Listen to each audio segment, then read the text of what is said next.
Al aire. Justicia, justicia, justicia. El común denominador de muchos discursos políticos, independientemente de la actualidad, sino de un contexto histórico que abarca nuestras sociedades latinoamericanas. ¿Qué podemos hacer para lograr una justicia efectiva con instituciones sólidas y eficaces, más allá de los discursos que pueden ser en boga, momentáneos o populistas? ¿Qué podemos aprender de nuestro contexto histórico, de las enseñanzas de un pasado colonial, justamente para poder en este México del siglo XXI construir estas instituciones que nos permitan avanzar justamente en este clamor ciudadano, justicia? El día de hoy justamente vamos a platicar sobre este tema con un invitado que sabe y sabe de sobra sobre estos temas, el doctor en historia Juan Pablo Bolio Ortiz, quien en su tesis doctoral se ha especializado justamente en estos temas, juicios de residencia en la época colonial, tocando el día de hoy dos figuras icónicas de nuestra historia, los conquistadores Hernán Cortés y Francisco de Montejo. El día de hoy hablaremos del contexto histórico de la aplicación de justicia en este pasado colonial y también vamos a abordar la polémica y el debate en torno justamente a juzgar a expresidentes, de qué manera, con qué instituciones, con consultas y consultas. Mucho que abordar, seguramente será un programa bastante con carnita, sustancioso, entretenido y con información sumamente relevante. Le doy la bienvenida a Juan Pablo, muchísimas gracias por acompañarnos y por regalarnos de tu tiempo y de tus conocimientos. Bienvenido, Juan. No, muchas gracias y gracias por la invitación y al auditorio que nos escucha. Un placer estar con ustedes esta noche para compartir este tema y poder debatir un poquito. Bienvenido. Perfecto. Doy la bienvenida también a mis amigos, colaboradores de siempre, Pepe, Gustavo, Alan. Muy buenas noches, ¿cómo están?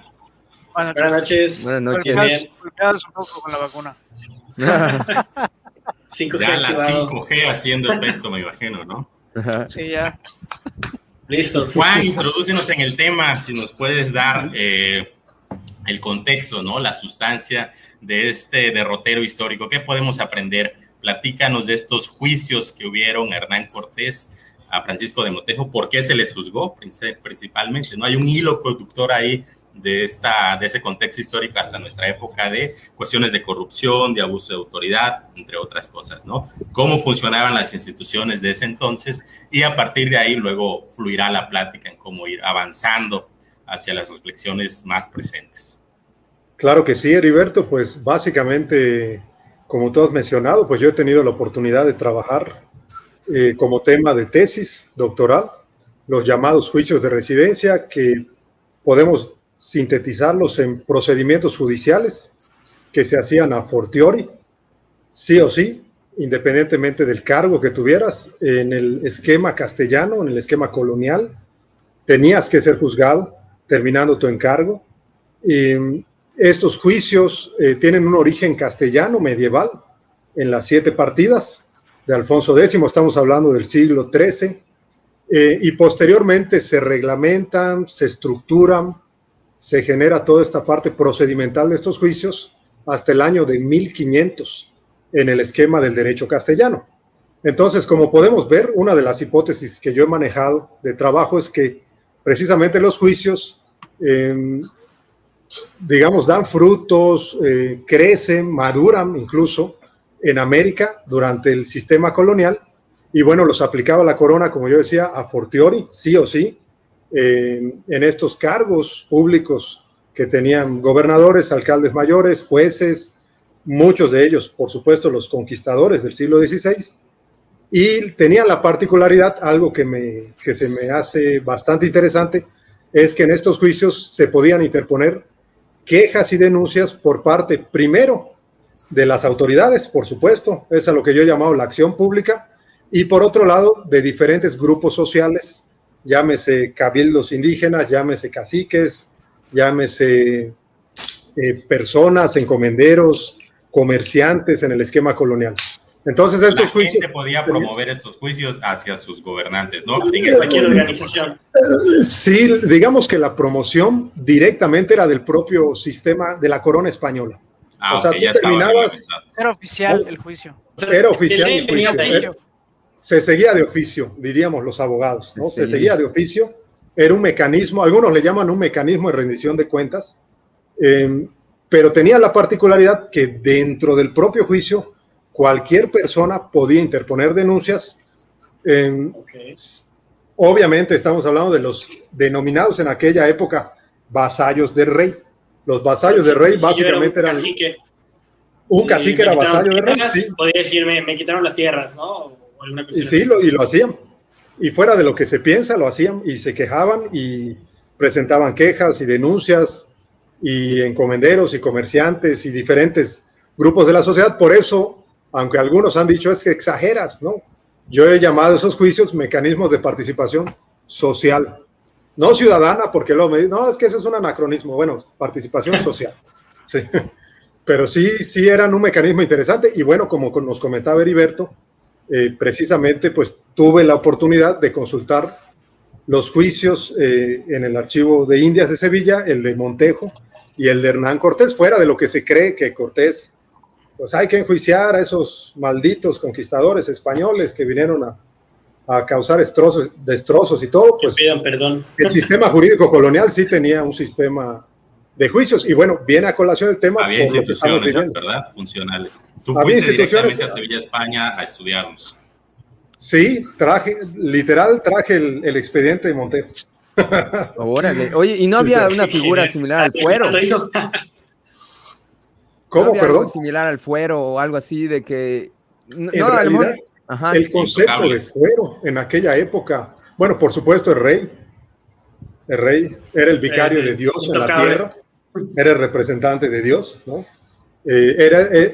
Hay que entender también que el Estado colonial es un Estado mixto, no es el Estado como lo conocemos actualmente con la típica división de poderes a partir de un sistema pues, que se promueve con la Ilustración, con el siglo XVIII, Revolución Francesa. Es un Estado mixto, donde convergen diferentes jurisdicciones, la religiosa, la civil, la criminal, la fiscal, etc. De hecho, las autoridades tienen diferentes funciones. Eso también es, digamos, una de las características. Pero el fuero como tal, la figura del fuero, en realidad en este esquema colonial, al fuero se le denomina a un conjunto de normas. Esta idea del fuero como protección es una idea ya más contemporánea. Okay. Por ejemplo, el fuero juzgo es un conjunto de normas del derecho castellano del siglo XVI. Oye, Juan, y volviendo al tema de estos 12 conquistadores, ¿no? Creo que son, pues, a todos, ¿no? Nos causa interés porque creo que tampoco es muy del dominio público, ¿no? Porque se les juzgó y cómo se les juzgó y en qué sentencias subieron, si es que la subieron. Pues el primerito que se juzgó, tal cual, el primer juicio de residencia en territorio indiano es el de Hernán Cortés, la gran figura, el gran conquistador, que incluso se comunicaba con el rey a través de las cartas de relación con Carlos V. En estos tiempos parece mucho, pero es poco. A los 3 años que estaba en la Ciudad de México, ya conquistado Tenochtitlán, llega el primer juez de residencia, de apellido Ponce de León, y curiosamente llega con las instrucciones, que serían algo así como los documentos o los poderes del rey, para hacerle su juicio. Y bueno, ese juez de residencia, Ponce de León, a los 3 días de que llegó, después de 3 años, repito, de que Cortés conquista México, a los 3 días de que llegó, pues curiosamente fallece, ¿no? Hay muchas versiones. Casualmente, ¿no? Casualmente fallece. Empezaba a ver clima, quizás por ahí le cayó mal, no sé. Lo hicieron le dio COVID. Sí, le dio COVID. Le dio COVID, yo creo que le dio COVID. De hecho, a los 3 días, Cortés lo que intenta es que esas instrucciones se las da a un amigo suyo y le dice, no, pues tú termina el juicio. Las instituciones coloniales, decía Heriberto, funcionaban a pesar de la distancia. Había errores, había falencias, por supuesto que las había trozos, abusos, etcétera, pero no se lo aceptaron en la corona española. ¿Cuál era la intención de este juicio de residencia? ¿Por qué era tan importante que era oficial? primeramente el control social, ¿no? A los abusos rendir cuentas, de las autoridades. Primeramente era un mecanismo de control de la corona. En el siglo XVI, sobre todo hacia los conquistadores. Figuras como Cortés, Montejo, Alvarado, etcétera, era tener ese control. Sí había un interés por parte de la corona de no permitir que los conquistadores se pasaran de lanza, ¿no? Total. Por ejemplo, a Cortés, una de las cosas por las que se le juzgó, era que no envió a la corona el llamado quinto real, que es este quinto de... Sí, como un impuesto, literal un quinto de lo que extraigas de oro y plata. El oro. Impuestos, sí, un quinto del oro y plata que extraigas pues del territorio novohispano. Y fue uno de los cargos que se le hizo a Hernán Cortés. ¿Este juicio se hacía local o tenía que regresar a España? Se podía hacer a nivel local. De hecho, se hizo muchos juicios de residencia. Por eso venían, ¿no? Ponce de León, entonces. En un primer momento, hacia los conquistadores en el siglo XVI, venían los jueces directamente desde España. Era algo así como que, digamos, la Suprema Corte de Justicia de la Nación. En el esquema colonial era el Consejo Real y Supremo de Indias, con sede en Sevilla. Entonces, algunos juicios pasaban por ese consejo, sobre todo en el siglo XVI. Ya más entrada la colonia, la época colonial, esos juicios los hacía tu sustituto. O sea, yo soy gobernador de Yucatán y el que me va a hacer el juicio es el que va a entrar como gobernador, como nuevo gobernador de Yucatán. O sea, hablo por ejemplo, Vila Rolando, ¿no? Por decirlo de alguna forma. Como que Vila hablo a Peña. O como que Andrés Manuel hiciera un juicio contra Enrique Peña Nieto, ¿no? De facto, o sea, llego, tomo el cargo y evalúo, juzgo. Pero entiendo que era como un ejecutor, ¿no? O él era un juez. Era un juez, ok. Era un juez y también un ejecutor, pues si había que embargar bienes. Bueno, ya ahorita les voy a platicar. ¿En qué quedó este juicio a Cortés? En el caso de Cortés, bueno, hubo diferentes acusaciones. Una de ellas, a lo mejor muchos de ustedes la conocen, muy sonada, es que mató, estranguló a su esposa Catalina de Juárez, y tal cual en el juicio lo dicen. De hecho, Jerónimo de Aguilar es uno de los testigos. Jerónimo de Aguilar, español que ustedes saben, naufragó y se quedó a vivir en Yucatán y aprendió a hablar la lengua maya, fue uno de los testigos, a pesar que fue el traductor de Cortés, fue uno de los testigos en contra de Cortés. Las rivalidades, las rencillas, pues obviamente como en todo juego político, estaban ahí, ¿no? Uno de los cargos fue que asesinó a la esposa, otro de los cargos es que no dio el quinto real, otro de los cargos es que permitió juegos de naipes, ¿sí? En el territorio mexicano. Que maltrató. Ese no estaba prohibido. De hecho, uno de los cargos, y muchas veces esto no se dice en la historia oficial, es que maltrató a Cuauhtémoc, que atormentó a Cuauhtémoc, esta es la palabra. Y si es uno, o sea, a Cortés se le juzgó por esto. Y eso es interesante. Desde la corona española, ¿no?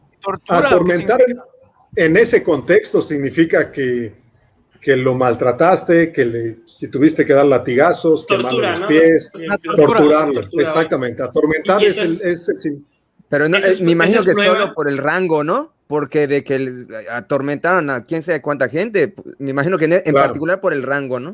Hay que recordar que en la conquista, gran éxito de Cortés, por ejemplo, fue las alianzas que tuvo con los tlaxcaltecas, totonacas, etcétera. Todos los mecas que se les ocurran, ¿no? Del centro del país, sí. Y de hecho respetaron. Esto es interesante igual del sistema colonial. Se respetó muchos de las jerarquías de los caciques indígenas y los usos y costumbres.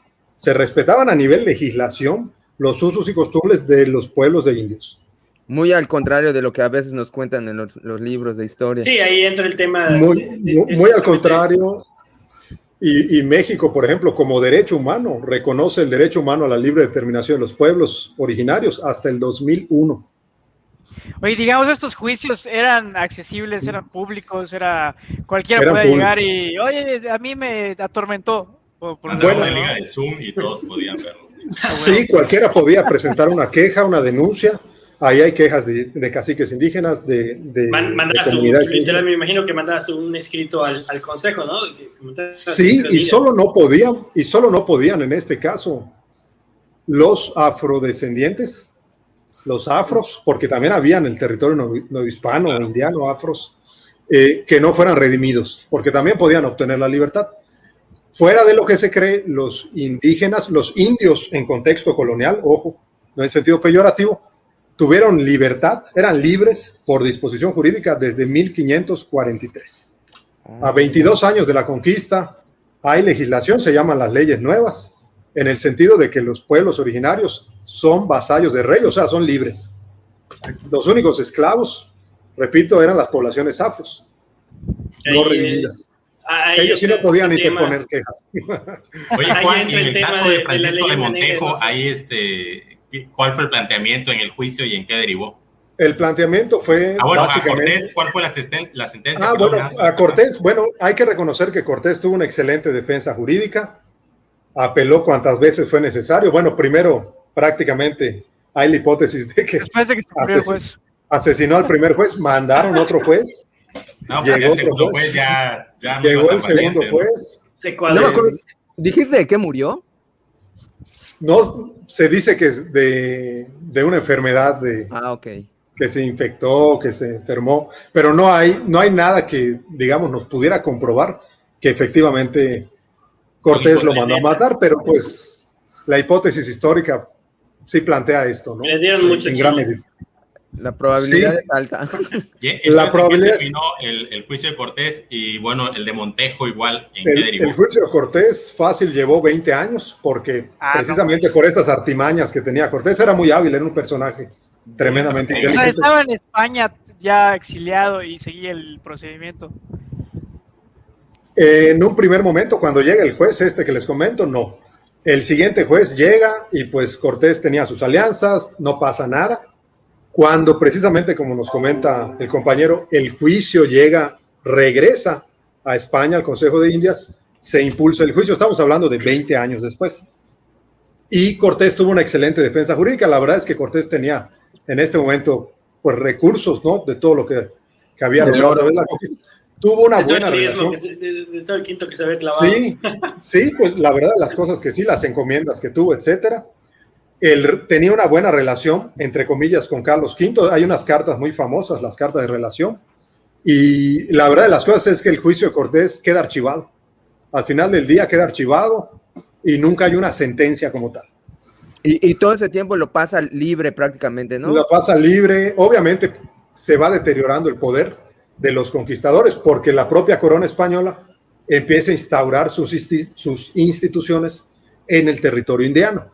Llámese reales audiencias, jueces, corregimientos. Conforme iba creciendo, pues ya no, logísticamente no era tan viable. Pierde fuerza. La realidad de las cosas es que pierde fuerza. O sea, finalmente no se llevó a una conclusión del juicio, pero si se hubiese llevado, ¿cuál hubiese sido la sentencia? Pues los cargos fueron... No, pues los cargos fueron amplios. O sea, si yo hago el símil con el caso de Montejo, yo creo que sí hubiese perdido parte de su patrimonio. Si no es que todo, gran parte de su patrimonio, cosa que sí le pasa a Montejo. En el caso de Montejo es totalmente la otra cara de la moneda. Pues hay que entender que Montejo no era Cortés. Sí. Bueno, es que aparte Cortés era abogado, ¿no? O sea, tenía estudios. Ya tenía estudios y me imagino que iba a relaciones. De hecho, por eso Cortés, precisamente por estos conocimientos jurídicos, funda la ciudad de Veracruz, ¿no? No es tonto, sabía que había que fundar ahí un cabildo, porque eso le daba un reconocimiento jurídico a lo que él estaba haciendo. Diego Velázquez no quería, pues ustedes saben que huyó de Cuba, sin permiso de nada, ¿no? Se fue así. Sí. Pero en el caso de Montejo sí que hubo una sentencia. Montejo, de hecho, pierde gran parte de su patrimonio. También se le acusa por muchas cosas. También se le acusa de nepotismo. También un primer juez era amigo del yerno de Montejo. Y lo favorece, o sea, en realidad no hace nada, no deja que las personas presenten. Fácil, lo que pasa en Montejo es, Montejo viviendo en Chiapas, hacen el pregón, o digamos la publicación de hoy, porque se hacían pregones, ¿eh? Se publicaba, va a haber un juicio de residencia contra fulano, venga quien tenga que interponer quejas y denuncias. A ese nivel. O sea, no fue en Yucatán, él estando... Porque cuando hablamos de Montejo, ¿de cuál hablamos? Porque hay como del primero, del adelantado. Okay. Del adelantado, pero la realidad de las cosas es que el adelantado pues también fue muy hábil y se movió entre Yucatán. Yucatán abarcaba hasta Tabasco, era toda la península de Yucatán, y también estuvo en Chiapas y también fue alcalde de Chiapas. Entonces, en ese primer juicio él estaba en Chiapas y el pregón de residencia pues se hizo en Chiapas y pues se supone que las quejas eran de Yucatán. O sea, estuvo ahí tremendamente. De hecho, uno de los motivos de la sentencia de Montejo era también, que aplicó mucho nepotismo, favoreció a su familia. Él sí no mató a la esposa. ¿Cuáles fueron los cargos que se le imputaron a Montejo? No, en el caso de Montejo, el maltrato excesivo a los indígenas, a los grupos indígenas. A Montejo ya se le da la coyuntura de las leyes nuevas de 1543, lo que yo les decía, ya reconocen a los pueblos de indios como vasallos del rey. Había la perspectiva cristiana y naturalista es proteccionista, 100%, desde aquellos tiempos. Entonces, es una realidad. Ustedes habrán escuchado este debate de las casas con Zurita, de el indígena tiene o no tiene alma, ¿no? Pues sí tiene alma, pero hay que adoctrinarlo. Sí, se debatía, fue un debate importante en la época. Fue un debate importante y no se le equiparó a los afros. Está en el dedo gordo el alma. Sí, y precisamente por eso, pues a Montejo se le acusó en gran medida de encomendar indios, maltratar, matar indios, esclavizar indios. Se usa la palabra. ¿Más que a Cortés o digamos igual? Mucho más que a Cortés. A Cortés sí también hay O sea, sí hay como que cierto... Se dice, ¿no? Que sí pasaba mucho hasta acá, pero entonces eso quiere decir que sí. Jurídicamente, ¿no? Estaba prohibido. En su momento se por supuesto. Y de jure estaba prohibido. Digo, de facto, en la práctica sucedía, por supuesto. Otra de las quejas es el alto favorecimiento a la familia. Se dice que uno de los sobrinos de Montejo, así está la palabra, cometió pecado nefando en Tabasco, cometió pecado nefando en Campeche. ¿Qué significa pecado nefando? Puede tener diferentes acepciones, pero involucrarte sexualmente con animales, con hombres, este era el concepto. Y entonces se le acusaba de todo eso, de verdad. En ese momento, ¿sí? Así, a ese nivel. Y a Montejo, sí hubo una sentencia contra Montejo, en el sentido de perder gran parte, prácticamente Montejo se queda en la calle, y la esposa de Montejo, doña Beatriz de Herrera, años después tramita una pensión ante el Consejo de Indias. Porque dijo que el esposo, digamos, que fuera embargado sus bienes. Sí, perdió su patrimonio. Tal cual. Fue de los primeros privilegiados de las pensiones a los expresidentes.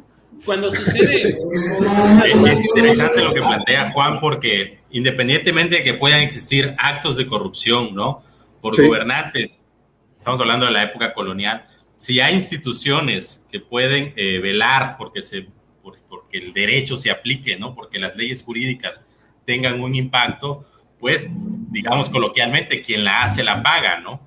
Sí, y yo creo que, bueno, justamente en este contexto histórico y revisando las experiencias de nuestra realidad mexicana, por ahí Juan hacía el comentario antes de iniciar de que también ha habido consultas, ¿no? Consultas en el contexto mexicano, importantes. No sé si ya cerramos la parte colonial, Juan. Sí, y claro que sí. Otras consultas que ya se han ejercido en la historia de México. Si quiere hacer un último comentario para cerrar la parte colonial, que creo que es por supuesto que sí.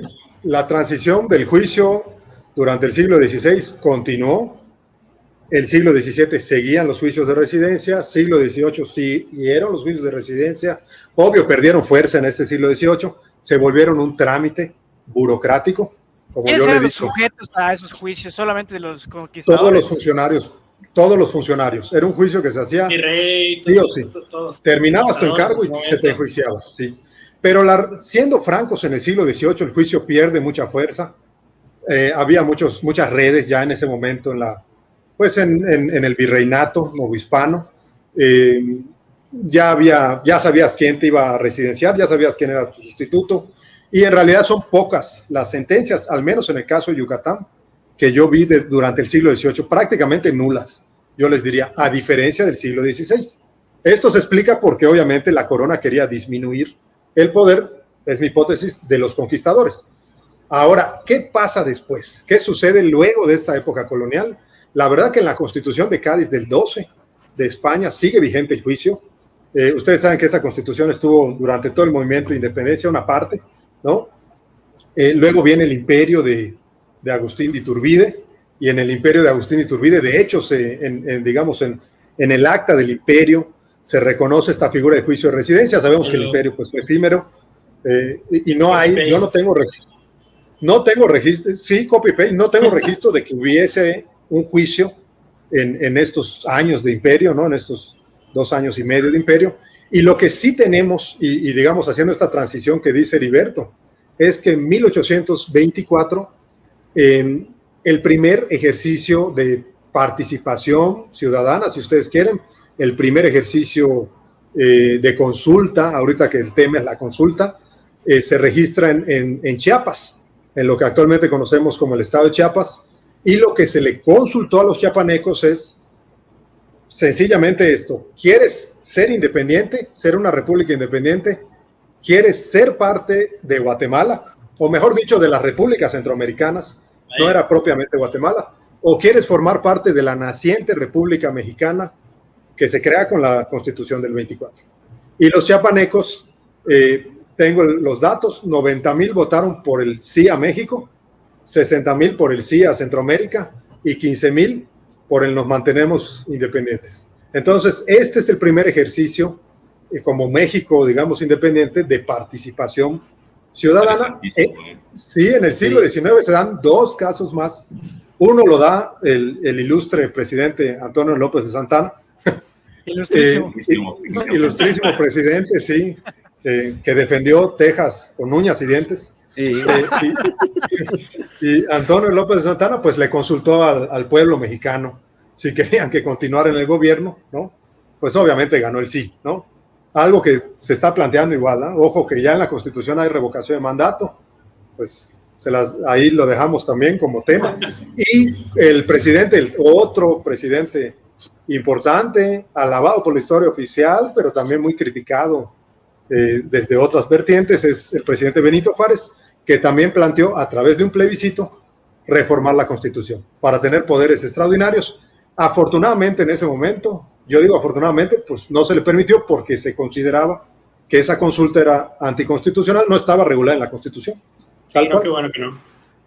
Poderes extraordinarios era centralizar el poder, básicamente. Pues poder ser legislativo, ser judicial, ser todo. Oye, y esas consultas eran similares. Rey, ¿no? Esas consultas en realidad son denominadas en esa época plebiscitos. Hoy sabemos a través de la ciencia jurídica que el plebiscito es una figura que tiene una denominación específica, por decir, si tú quieres consultar, vamos a construir una cancha de fútbol o un centro de cultura, una construcción, ¿no? Y un referéndum es una consulta en función de una ley o una norma jurídica. Pero pues la verdad de las cosas es que se les llamó plebiscitos, eran consultas.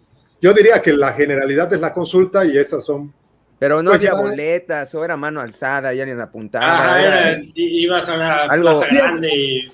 No, sí había boletas, obvio no como las que conocemos ahorita con 1000 medidas de protección, pero lo que sí había era... El concepto de urna y boleta existía.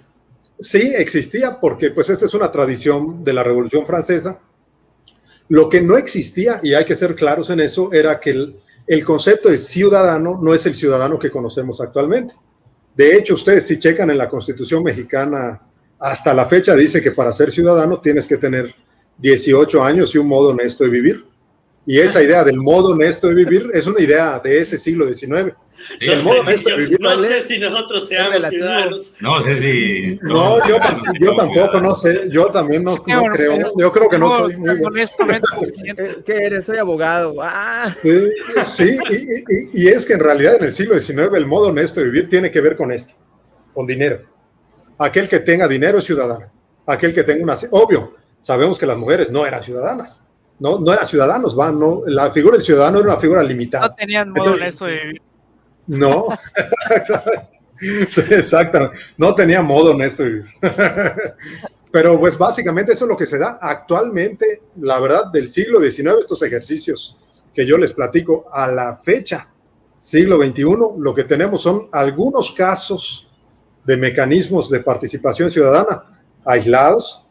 En Yucatán hay una ley de participación ciudadana y se han aplicado 3 casos, un plebiscito, un referéndum, otro plebiscito, uno en San Felipe, si no me equivoco. Pero, por ejemplo, en ese sentido, ese tipo de consultas, ¿en algún punto se ha aplicado un mecanismo de consulta a un juicio como elemento dentro de un juicio?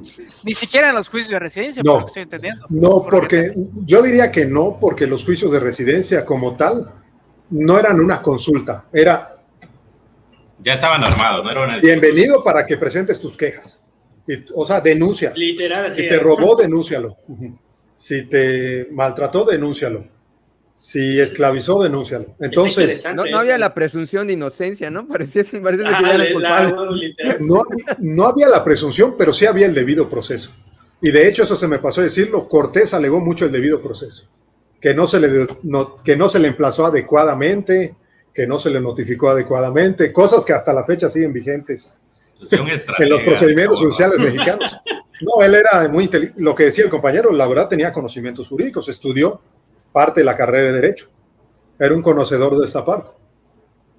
Y tejió muy buenas redes, ¿no? Pero a la fecha, una consulta para enjuiciar, fuera de la que tenemos, que además yo no le llamo consulta para enjuiciar porque la pregunta es otra. Esa es la realidad de las cosas. Ahí. Pues, ya entrando ahora sí en carnita en el contexto actual vigente, la verdad es que en el contexto latinoamericano ya ha habido juicio a expresidentes, ¿no? Por ahí creo que están los ejercicios en Argentina, creo que en Perú también, en México no se ha dado el caso. Suena raro, ¿no? Como si nuestros gobernantes fuesen pues muy pulcros, honestos y sin nada que reprocharles, ¿no? ¿Cómo ha estado algunas experiencias del contexto latinoamericano para luego ya aterrizar al contexto mexicano?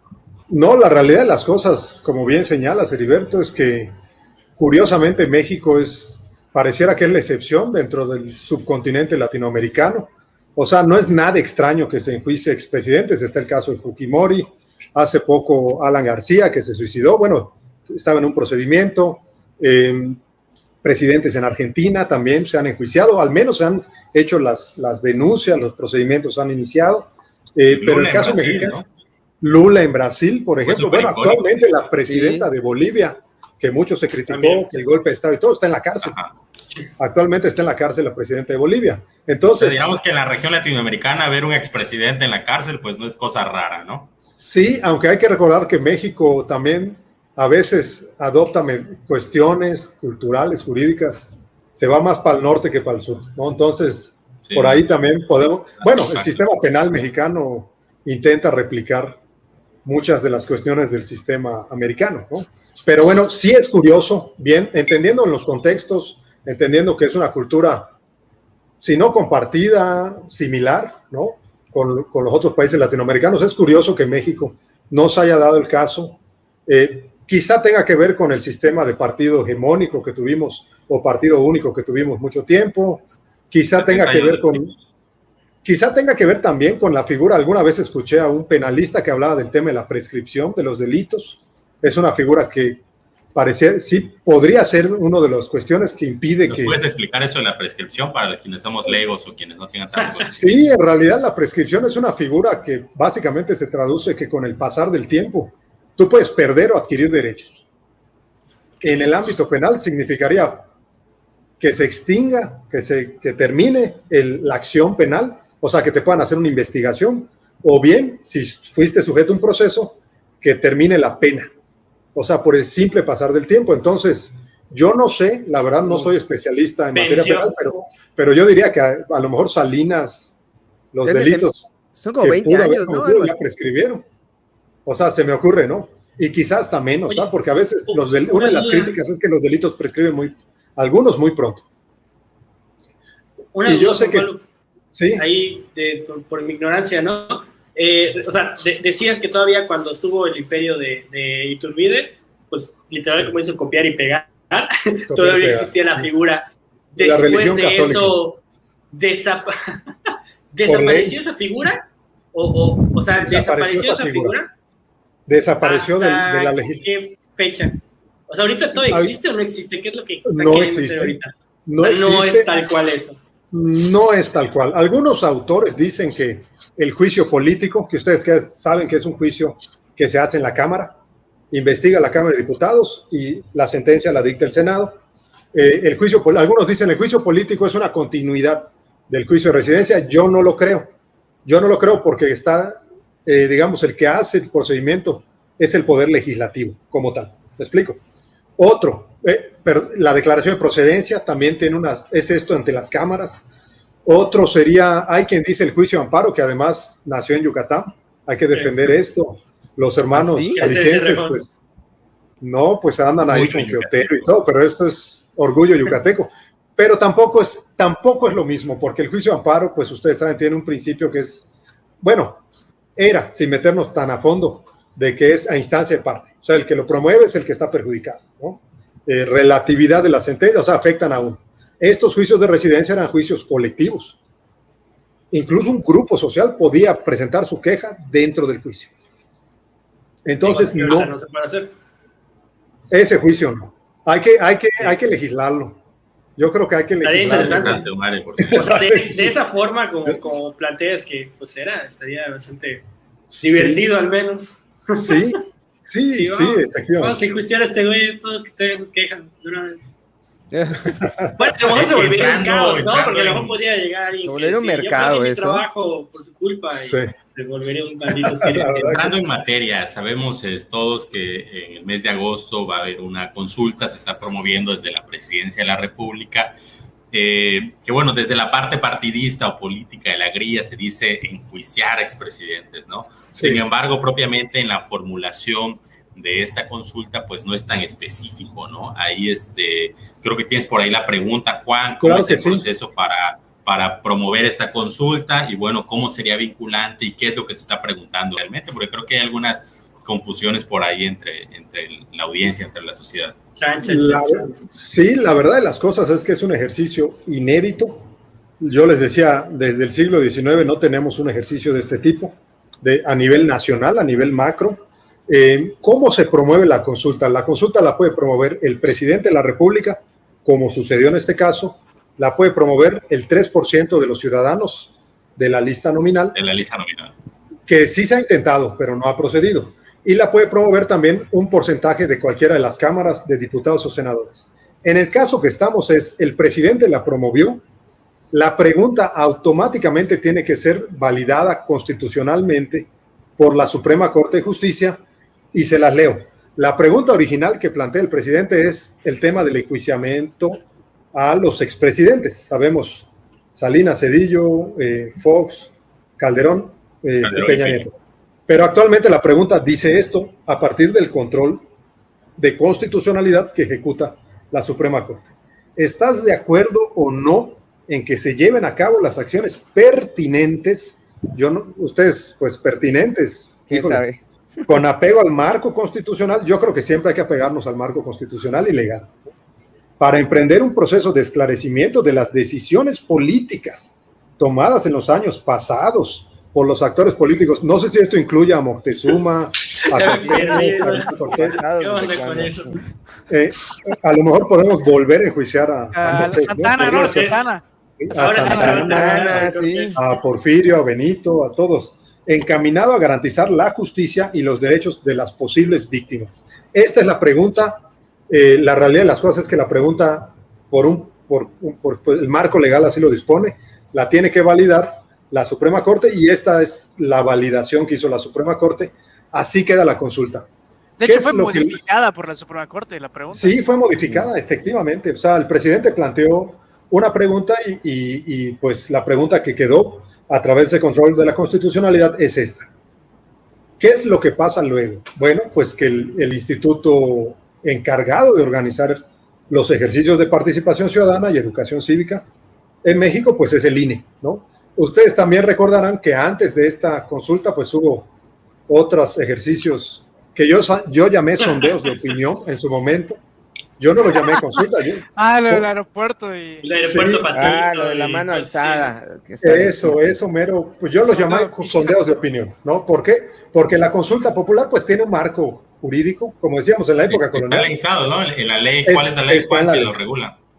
La Constitución, el artículo 35, para empezar, la ley reglamentaria, la Ley Federal de Consulta Popular, ¿sí? Exacto. Y de hecho les comento que la Constitución habla de otras consultas, más bien el problema es que que no hay leyes reglamentarias. Por ejemplo, en cuanto a los pueblos indígenas se dice el tema TREM, ¿no? Que siempre nos viene a la mente, que antes de llevar a cabo una acción en una población indígena hay que consultarles. Sí, pero no hay una ley reglamentaria. Lo dice la Constitución, pero no existe la ley, ni se dice quién debe hacer esa consulta. Así también en materia de derechos humanos, en materia de medio ambiente. Entonces, la Constitución habla de muchas consultas, como tal un ejercicio de participación ciudadana de manera macro que se vaya a realizar. El primer registro, yo diría, en el siglo XX y siglo XXI es este que vamos a tener el 1 de agosto. Esa es la realidad de las cosas y que va a ser organizado por el INE. Y nada más va a costar 500 milloncitos. A mí me parece relevante el hecho de que se consulte, ¿no? Que se hagan estos ejercicios de consulta a la ciudadanía. Sí. Lo que yo creo que se puede cuestionar es, por ahí nos ponía José Manuel, a quien le mandamos un saludo, la aplicación de la ley se consulta. O sea, realmente, si alguien comete un delito, ¿no? Hay que preguntar. Tenemos que preguntar si se le juzga o no, o hay una responsabilidad como autoridad pues para enjuiciar o para juzgar o iniciar los procesos a quienes así, para quienes así se requiera, ¿no? Lo dejo abierto a todos los que estamos aquí integrados en el panel, en la plática, pues para conocer las diferentes opiniones, ¿no? O sea, no tiene fuero, ¿no? Los expresidentes no tienen fuero, o sea, no hay una razón por la había, que... ¿no? Había y ya se reformó. De la ley. Había y ya se reformó, sí. Yo creo, como dice Heriberto, estoy de acuerdo en eso, el ejercicio de participación ciudadana es bueno, o sea, yo creo que sí es bueno que tengamos algunos mecanismos de democracia directa. La verdad es que nuestra democracia es preponderantemente semidirecta, y yo creo que puede valorar el ejercicio de participación ciudadana, en mi opinión, se valora. Claro que, como dijo el compañero, pues va a costar. Pues sí, tiene que costar, ¿no? Pero se valora el ejercicio. El tema de que si a las personas que cometen un delito se debe consultar o no, yo estoy en la postura de que si cometes un delito hay que tomar acciones, como lo hacía el gobierno colonial. O sea, emprender un juicio, emprender una denuncia, emprender cuantas acciones legales haya que tomar. Lo que dices es sumamente importante, Juan, porque justamente es la intención de la plática, ¿no? A la luz de un contexto histórico relevante, ¿qué podemos aprender, no? Vemos que en esas instituciones coloniales, pues había una reglamentación muy clara, ¿no? De que hay que juzgar, hay que abrir a la población quien tenga que quejarse por algún abuso, por alguna violación a la ley, ¿no? Y actualmente dices, bueno, ¿qué tanto por ahí tienes realmente que estar preguntando? Por ahí nos comentaba Gaby, ¿es show neopopulista o cómo lo podemos interpretar, ¿no? Esta aplicación de la ley que es, lo dejo abierto a todos, yo creo que para enriquecer también la plática. Mi duda era justamente si comentabas que el de Hernán Cortés duró 20 años. Sí. Entonces realmente, sí, vamos a empezar a enjuiciar a los presidentes. No sé, vamos en orden cronológico. Primero vamos con Peña Nieto, el más reciente. 20, 30 años con Peña Nieto. Lo que ahora vamos a seguirle con Calderón. O sea, ¿en qué nos beneficia? Claro. Y aparte, obviamente, eso repercute en una inversión de dinero, ¿no? Tiene que haber gente que va a estar dedicada de tiempo completo a eso, ¿no? Entonces, no sé si realmente pues hay un beneficio para la nación.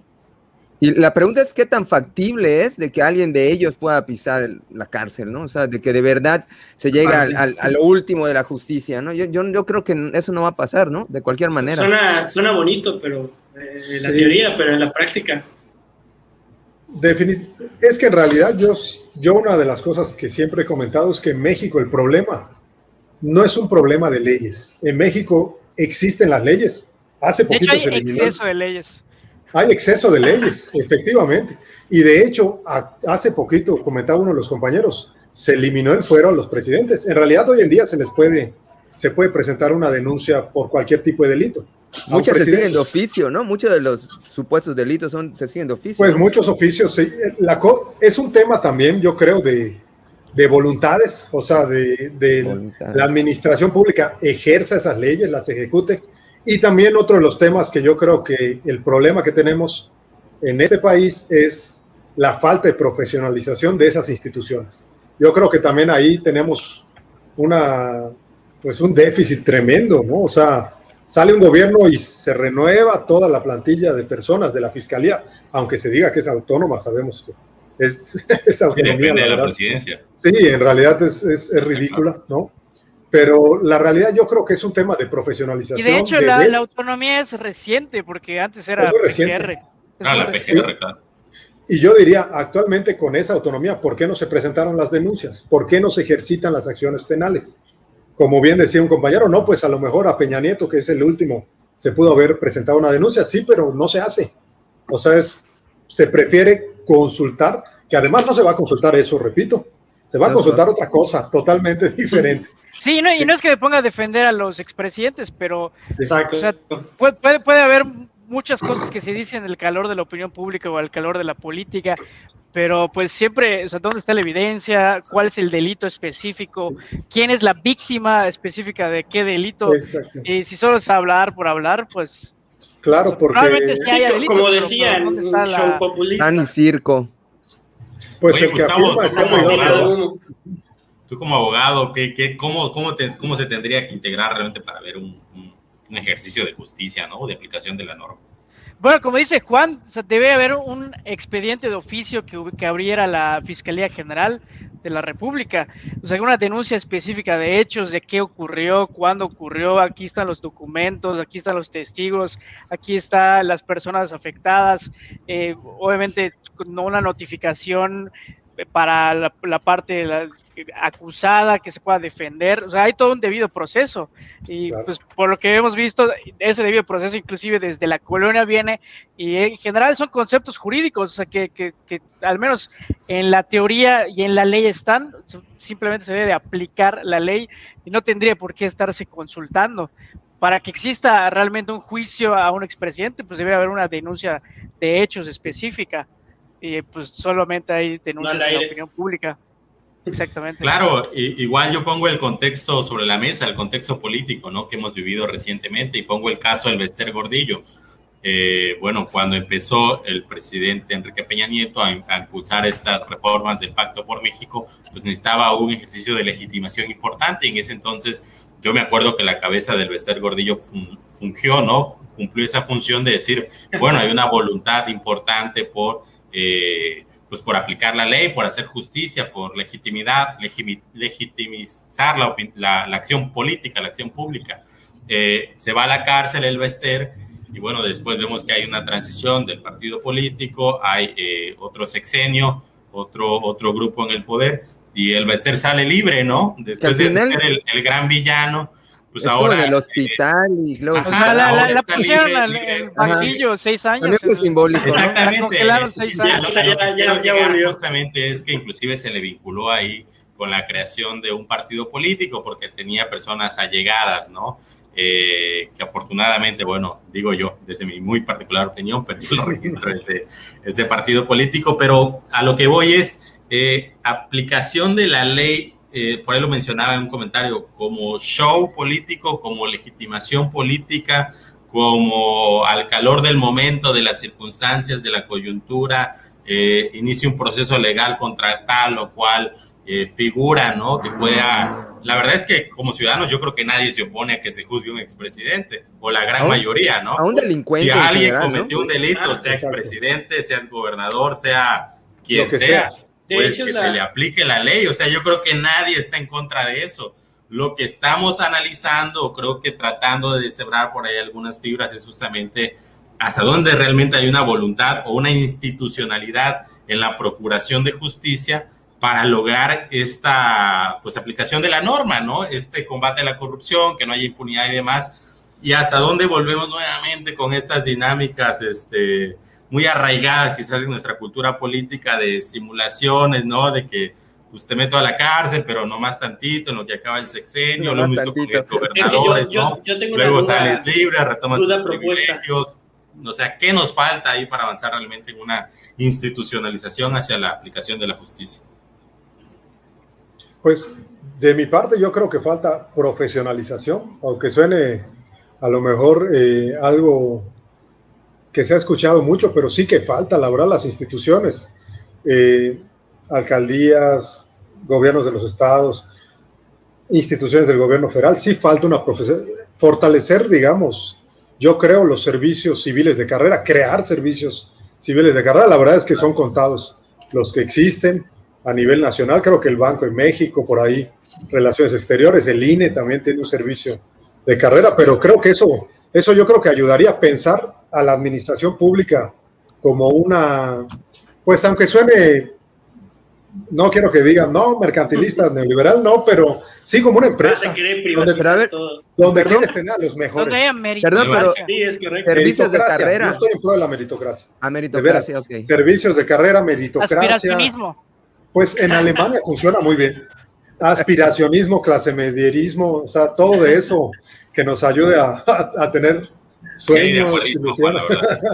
Oigan, no, pero la verdad yo creo que la administración pública tiene que dejar de ser este botín, ¿no? Patrimonialista del partido político en turno, sea a nivel presidencia, gobernador o la alcaldía, ¿no? En el pueblito más chiquito de tu estado. Ya llegó el alcalde, corre a la nómina, mete a los compadres, a las personas afines, y la gente llega a aprender, ¿no? Llega a aprender cómo se hace el trabajo en la administración pública, se crean laudos laborales, se quedan un sinfín de problemáticas, ¿no? Sí. Que yo creo que eso sí es importantísimo lo que menciona Juan, la parte de crear un servicio profesional de carrera en toda la administración pública, que quien esté ahí sea por mérito, sea porque demostró capacidad en sus conocimientos, su capacidad técnica, capacidad de gestión, y que justamente este cuerpo administrativo burocrático pues esté en función de personas capaces que por méritos y evaluaciones logran estar en la administración pública, no porque soy el cuñado o el ahijado del alcalde en turno, ¿no? Yo creo que ahí sí tenemos que trabajar mucho en tratar de construir esos esquemas, y yo creo que eso es algo destacable en el INE, que sí tiene un servicio de carrera y que creo que hasta cierto punto se privilegia el mérito y la capacidad. Oigan, sí, tengo yo creo que es positivo. Una propuesta, duda, no sé ustedes qué opinen. ¿Y Venga. no sería más útil, en lugar de esperar a que termine el sexenio, o bueno, no sexenio del presidente o del gobernante, lo que sea, ¿no? Incluir al En lugar de esperar a que en lugar de esperar a que termine su administración, al momento de que se haya presentado alguna anomalía, que en ese mismo momento se le puede enjuiciar.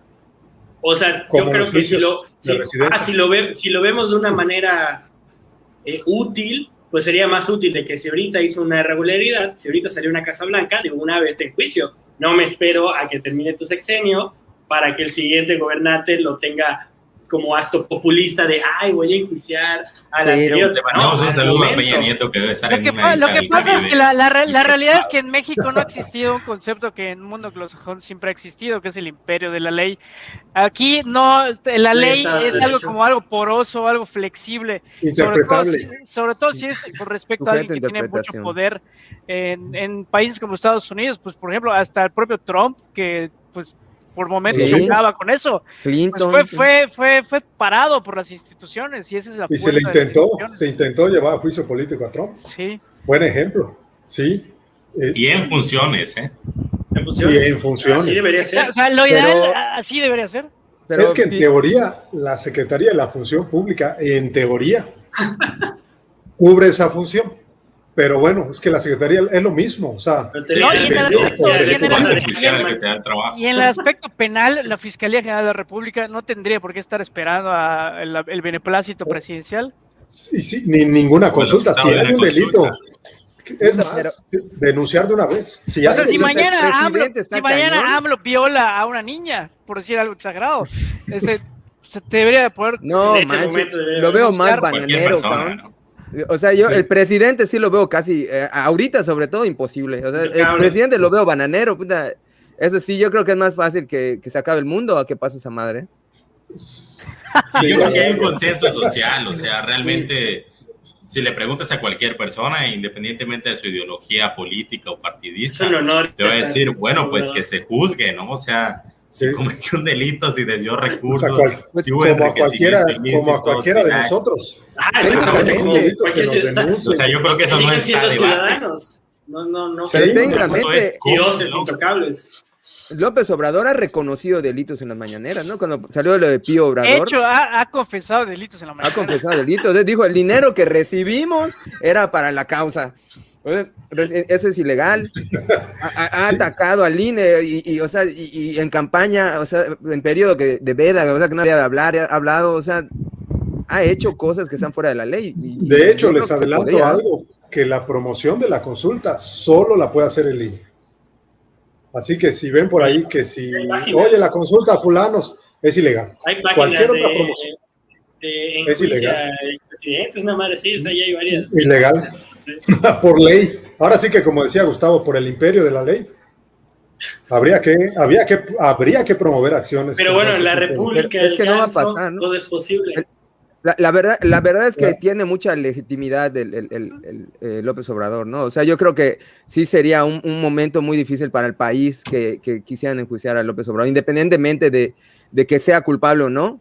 Yo creo que el hecho de que hay una buena parte de la gente, de los mexicanos que lo apoyan, yo creo que ahorita, en este momento, sí sería muy difícil, ¿no? Claro, sí. Hitler era apoyado. Yo creo que el tema de fondo es instituciones fuertes por encima de voluntades personales. O sea, de hecho, estaba yo tratando de hacer un poquito de aprovechando que estás acá de tu perspectiva histórica, de la historia reciente, ¿qué es lo más cerca que hemos estado de juiciar a un expresidente? Recuerdo por allá que hay un expresidente, no sé si en su cárcel domiciliaria, que es Echeverría. Sí.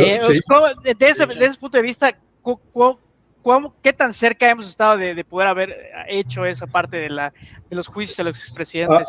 Ahí lo que sucedió es algo que desgraciadamente, yo digo desgraciadamente porque qué necesidad de llegar a instancias internacionales para promover ese tipo de procedimientos. En el caso de Echeverría, sí que hay un procedimiento efectivamente de tipo internacional ante la Corte Penal Internacional y al parecer en algún momento hubo hasta un tipo de arresto domiciliario y todo. Claro que, pues, estamos hablando de una persona de, creo, ya 99 años, ¿no? O sea, deberíamos tener... Con todas las comodidades que puedan. Sí, deberíamos tener, la verdad, instituciones a nivel, en el fuero interno que pudieran llevar a cabo esas tareas. Si hay delito, pues promueves una denuncia. Obvio, también hay otro principio que ustedes conocen, el de presunción de inocencia. Tú no puedes decir que ninguno de los expresidentes ha cometido delito. Constitucionalmente se presumen. Y de hecho, en ese sentido, inocentes. Se está violando ya el debido proceso. Pues fíjate que fue uno de los temas, ¿eh? O sea, a nivel en realidad ese debate de la pregunta de la Suprema Corte fue un debate 6-5, o sea, así un voto fue la diferencia y uno de los temas era eso de que cómo vas a consultar algo, o sea, estarías violando la presunción de inocencia de estos personajes. Interesante, ¿eh? Sí, la verdad, pero bueno, también la Suprema Corte, yo soy de la idea, se salió con la tangente con esta pregunta. Que ya es bien genérica, no pone nombres, muy genérica. Pues es muy genérica, o sea, la verdad, una de las cosas que yo he comentado es eso. Ambigua. La manera de broma es, ¿a quién vamos? O sea, personajes del pasado, alcaldes, gobernadores, senadores, diputados, policías, personajes. Esclarecer, igual dice, ¿no? Esclarecer, ¿qué es pertinente? Las acciones pertinentes, ¿cuáles son? ¿Qué se entiende por pertinentes? Porfirio, o sea, yo podría enjuiciar entonces, es cierto que el negro Durazo robó el portón del castillo de Chapultepec y lo puso en su Partenón de Zihuatanejo, o sea, porque ese es un personaje del pasado y es esclarecer. El pasado es que el pasado es ayer, el pasado es hace 10 minutos. Hace un minuto, ese es el pasado, o sea, ¿quiénes son esos personajes del pasado? ¿Cuáles son esas decisiones pertinentes? ¿A quiénes se refieren? O sea, vamos a revivir a Cuauhtémoc. En todo caso, gana el sí. ¿A quién se refiere? Si gana el sí al 60%, creo que... Esa es otra buena pregunta. En realidad la ley dispone que para que la consulta sea vinculante, o sea, se puedan ejercer, digamos, se pueda seguir la voluntad de la consulta, valga la redundancia, se requiere que participe un 40% de los inscritos en la lista nominal de electores. Independientemente, pues les pongo un ejemplo, en el último proceso electoral, la participación fue del 52%. Se eligieron gobernadores, diputados, alcaldes, síndicos, infinidad de figuras. Era un proceso electoral. En esta consulta se requiere que participe el 40% de la ciudadanía para que en caso de que gane el sí o el no, se pueda dar cumplimiento a esa voluntad popular. O sea, está bastante improbable, ¿no? Entonces, para un proceso electoral un 50%, para esa es una moneda al aire porque, como decían, no son ejercicios que se realicen cotidianamente. Es complejo. Entonces, pues no sabemos si de pronto hay mucha participación o hay poca participación. No es algo común en nuestro contexto democrático institucional como país. Entonces, pues yo creo que es como que la gran incógnita que va a pasar, ¿no? De hecho, yo preguntaría, ¿qué pasa si gana el no? O sea, ¿realmente es como negar la Constitución? Si gana el no y participa el 39% de la ciudadanía de la lista nominal, no pasa nada.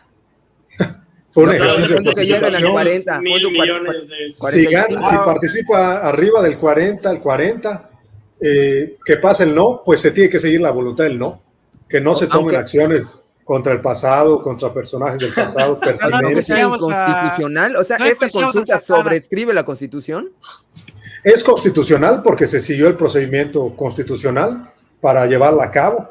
Lo que sí que la propia Constitución dice que si no hay una participación de ese 40%, pues la consulta no, o sea, ahí queda como un ejercicio de participación. Digamos, yo es la parte que más valoro de la consulta, el ejercicio. No tanto, pues la pregunta ya lo analizamos, las consecuencias de la pregunta también las analizamos, son ambiguas, la realidad.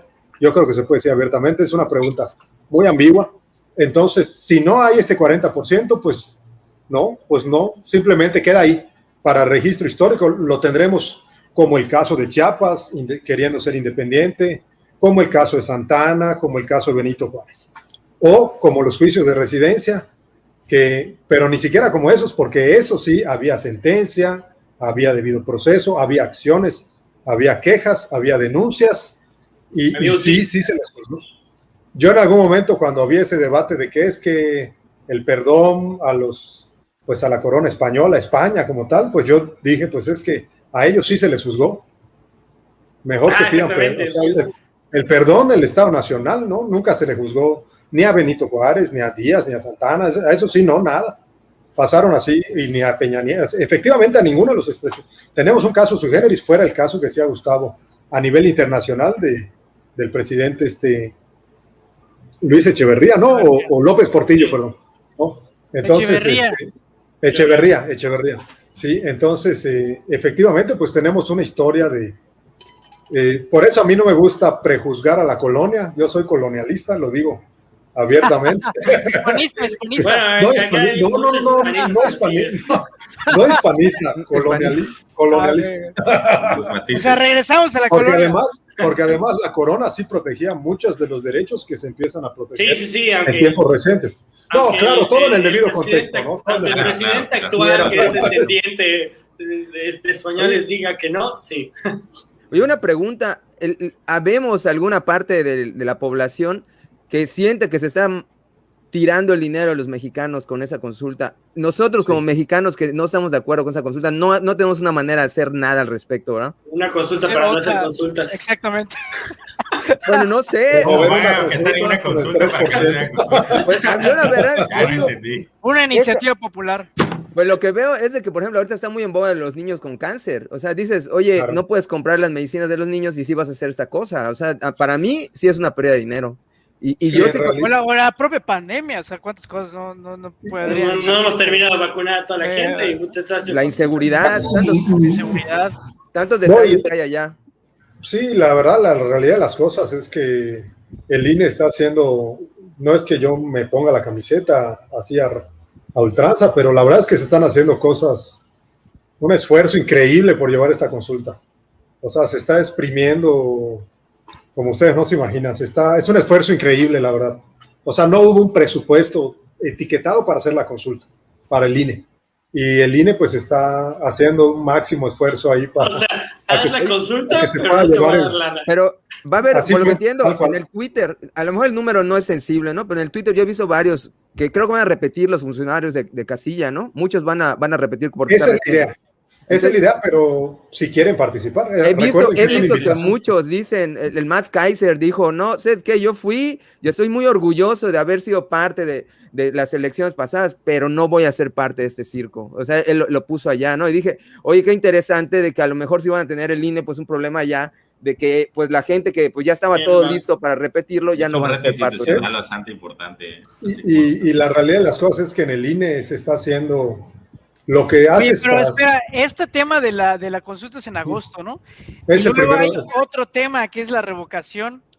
Ese es, o sea, es otra gastadera de lana. Sí. Pero ese lo tiene que promover la ciudadanía.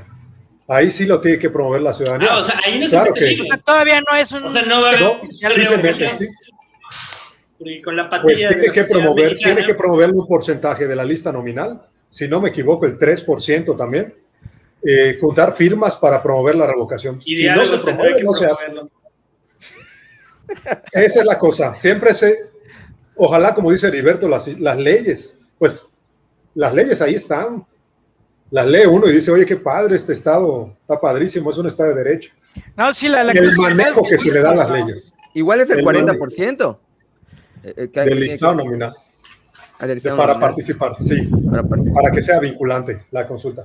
Pero yo repito, yo insistiría que el ejercicio como tal es bueno, o sea, yo sí creo que tenemos que tener un híbrido de mecanismos de participación ciudadana con mecanismos de democracia indirecta, eso yo creo que es positivo, yo creo que de alguna manera debemos transitar, si bien no a toda nuestra democracia. Y no solo a nivel federal, ¿verdad, Juan? O sea, no, a nivel local, a nivel sí.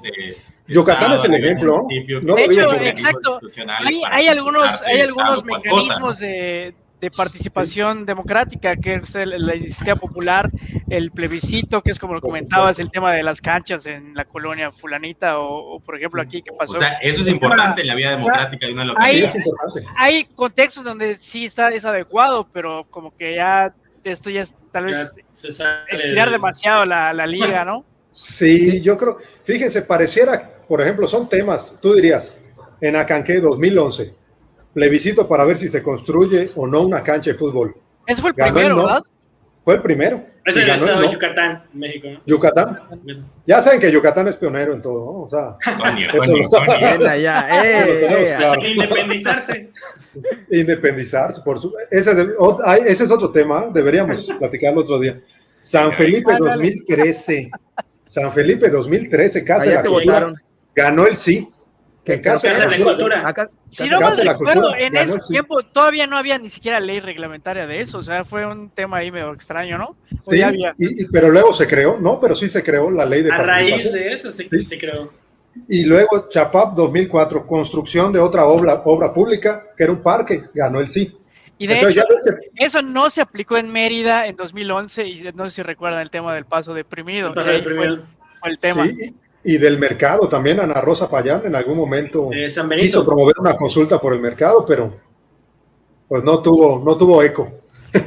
O sí tuvo, hay que destacarlo, lo que dice Juan, o sea, los mecanismos de participación ciudadana son figuras, ¿no? De esta democracia no tanto representativa, sino participativa, donde tú como ciudadano puedas incidir en las decisiones de tu gobierno, o sea, no necesariamente federal, debería ser, sino qué está haciendo tu ayuntamiento, en qué se está ganando se está gastando la lana, ¿no?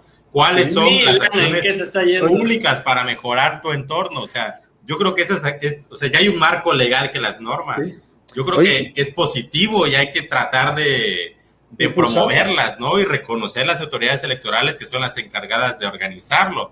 Ahora, yo creo que igual, ya dejando eso claro, pues vamos a usarla en cosas útiles, ¿no? Ahora, juzgar a presidentes dices, bueno, no, pues, si lo puedes hacer, si consulta, y con preguntas pues más hazlo, ¿no? Que la chica. Esa sería mis conclusiones, no sé ustedes qué les parece. Bueno, yo nada más quiero hacer una pregunta, porque eso yo creo que podría ser importante, tratando yo no puedo dejar de pensar que en pleno siglo XXI, en que fui a votar, taché un pedazo de papel y que somos millones de personas. ¿Cuánto papel se está utilizando? No se te está pensando en usar tecnología, cambiar un poquito. Yo lo sé, la tecnología nos va a salvar, blockchain. Es el mantra de Pepe. Ajá, algo por allá, no sé, que sea más en línea, alguna página, algo, es que criptografía. Yo creo. Sí, porque yo creo que mínimo deben de haber tocado el tema de blockchain. No creo que por allá no se maneje ese tema. Pues la realidad de las cosas, les comento con toda sinceridad, es que al interior del INE hay toda una tendencia por transitar a gran parte del uso de las tecnologías. Pero pues los que son abogados sabrán que mientras la ley electoral no cambie, no se va a poder hacer. O sea, habría que tampoco es tan complejo porque es una ley secundaria. O sea, ahora sí que ahí es un tema de voluntades, no es modificar la Constitución.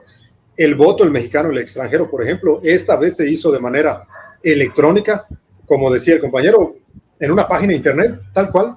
Y yo creo que la tecnología hay que aprovecharla hoy en día. Pero está obviamente el dejo de desconfianza que siempre tiene el mexicano, ahí es todo pues, un tema. Sí, pero hoy en día transferimos dinero nosotros y confiamos en la tecnología. A mí me... Cosa diferente es confiar en un banco que confiar en un gobierno. A mí me tocaron unas elecciones en Canadá. A mí me tocaron unas elecciones en Canadá y no es algo muy distinto. La única diferencia es de que la computadora está en la casilla. O sea, no es que votes desde tu casa, sino siempre va a ser un lugar, va a ser la votación muy parecida, pero la computadora urna electrónica. Una urna electrónica, por así decirlo. Y que haya también un funcionario de casilla que maneje la urna, 1 o 2, porque ahorita ya son, o sea, los suplentes, 6 en cada casilla, con eso que ya son casi todas las elecciones concurrentes, prácticamente todas, pues ya 6 funcionarios, o sea, controlar a 6 personas para que vayan ese día y estén en la casilla. Partido, etcétera. Los representantes de partido es bien pesado.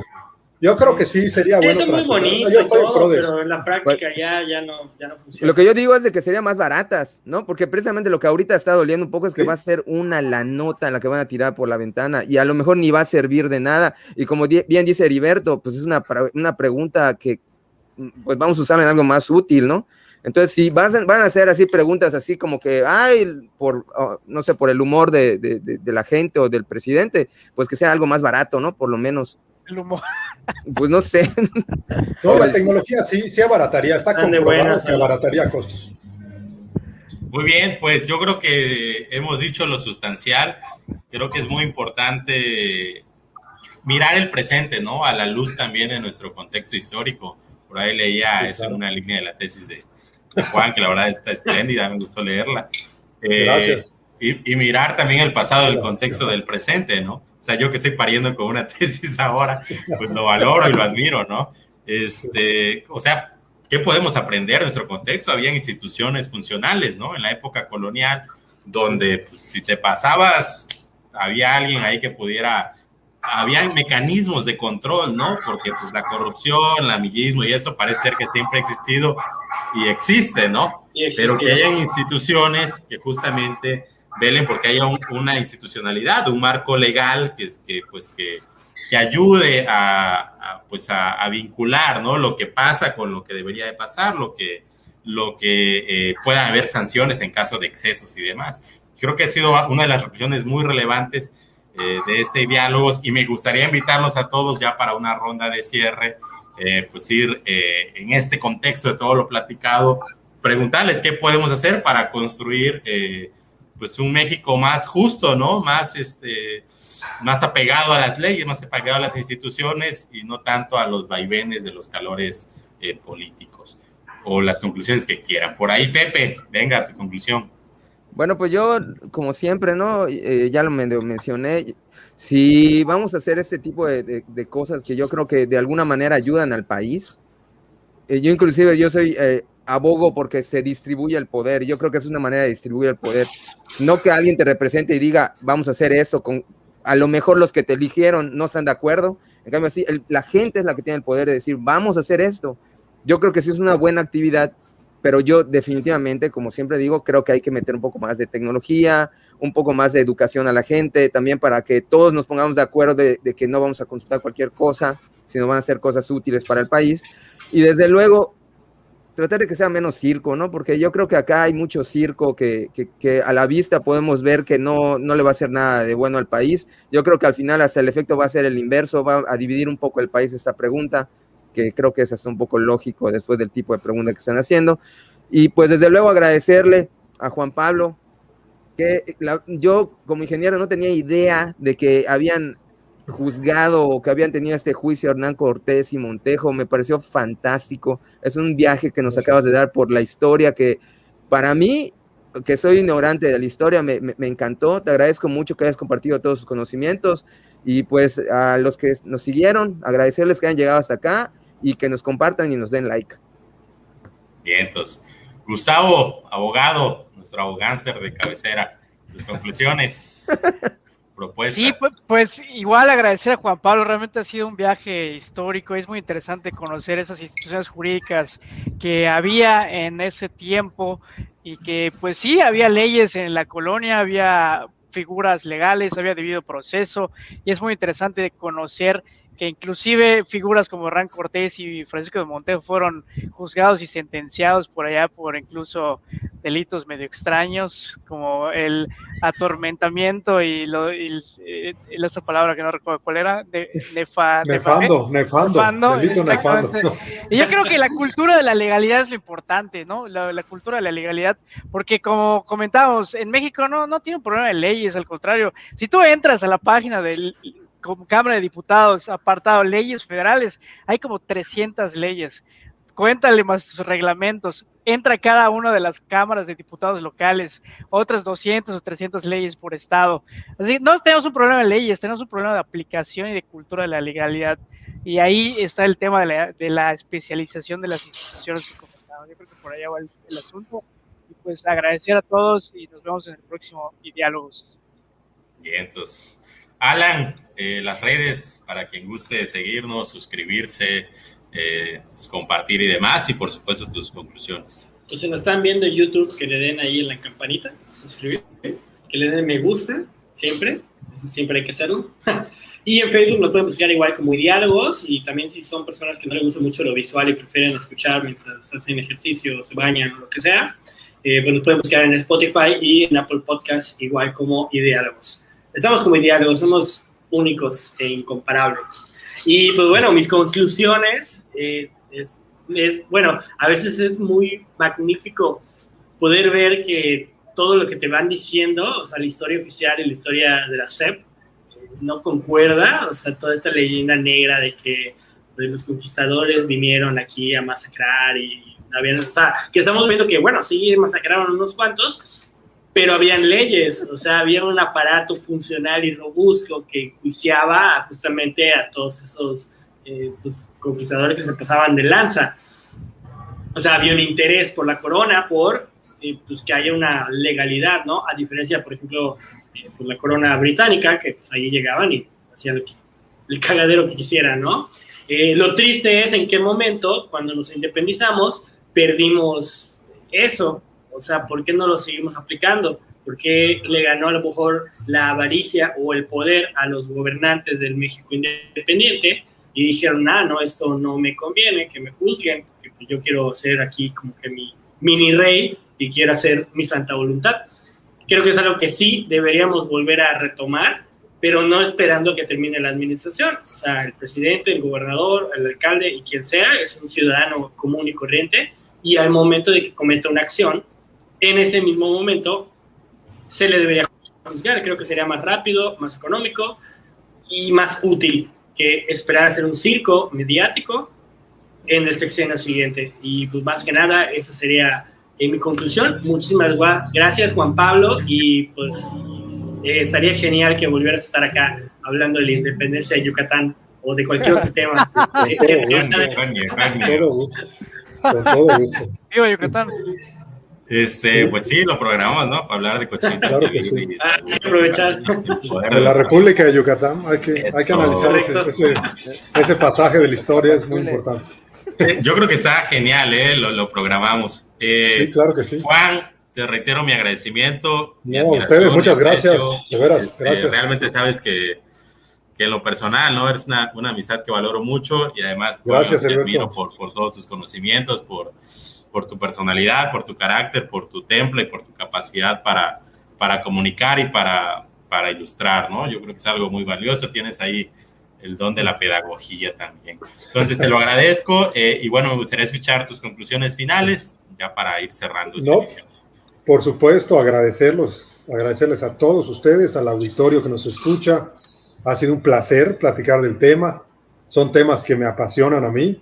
Como comentaban anteriormente, efectivamente yo no puedo ver el presente sin la lente del pasado. O sea, yo creo que eso es lo bonito del estudio histórico, hacer estas comparaciones, estos trazos lineales de nuestra historia.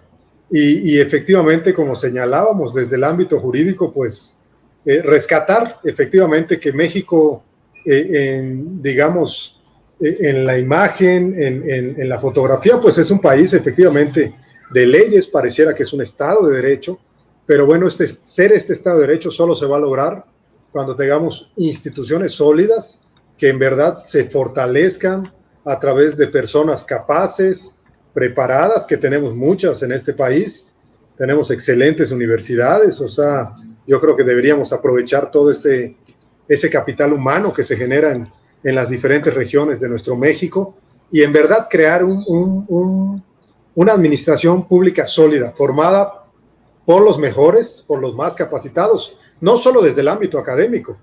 Cuando yo hablo de los más capacitados, hablo de aquellos que tienen experiencia, aquellos que pueden manejar un grupo, aquellos que pueden llevar a cabo las funciones de manera adecuada sin que caigan en el fantasma de la corrupción o los vicios que desgraciadamente han permeado a nuestra sociedad mexicana. De nueva cuenta agradecer y pues es un placer platicar estos temas con ustedes y por supuesto que encantadísimo de participar en la versión de Yucatán Independiente y todo lo que eso implicó. Yucatán Independiente, toda la península de Yucatán, ¿ok? Y Yucatán colonial incluía Tabasco. Así que Heriberto. Heriberto, bienvenido. Estamos incluidos. Ya está nacionalizado yucateco. Ya sé. Es tu segunda nacionalidad. Sí, la neta sí. La neta, muchas gracias, Juan. Mis conclusiones, totalmente suscribo los comentarios compartidos. Lo que dice Juan es vital. Construyamos instituciones civiles, ¿no? Que tengan esta capacidad de gestión con los mejores perfiles ciudadanos, más allá de superar estos esquemas de patrimonialismo, ¿no? De usar el empleo público como moneda de cambio, ¿no? Para favorecer a tal y cual y dejar de ver la administración pública, la burocracia como un botín, ¿no? Que estén ahí los mejores. Yo creo que el servicio profesional de carrera es una parte esencial que funciona cotidianamente en muchos países y que aquí parece una aspiración utópica todavía. Yo creo que eso es fundamental para tener instituciones más independientes, sólidas, robustas, capacitadas, justamente para que la impartición de justicia en el tema que nos tocó el día de hoy, pues sea más una cotidianidad, más allá de una utopía. Yo estoy a favor, como dijo Juan, de que se implementen estas consultas, que sean útiles en temas útiles, no nada más a nivel federal, sino a nivel estatal o local, que la ciudadanía se empodere, que la ciudadanía participe, que la ciudadanía tenga incidencia en las decisiones políticas y públicas y pues que la ley se aplique más allá de un concurso de popularidad. Yo con esto cerraría y les invito, si les gustó el programa, suscríbanse, compartan, denle like y nos vemos el próximo viernes. Y queda pendiente la de Yucatán Independiente. Claro que sí. Gracias a todos. Gracias, compadre. Un gusto, de verdad. Gracias, Juan. Buenas noches.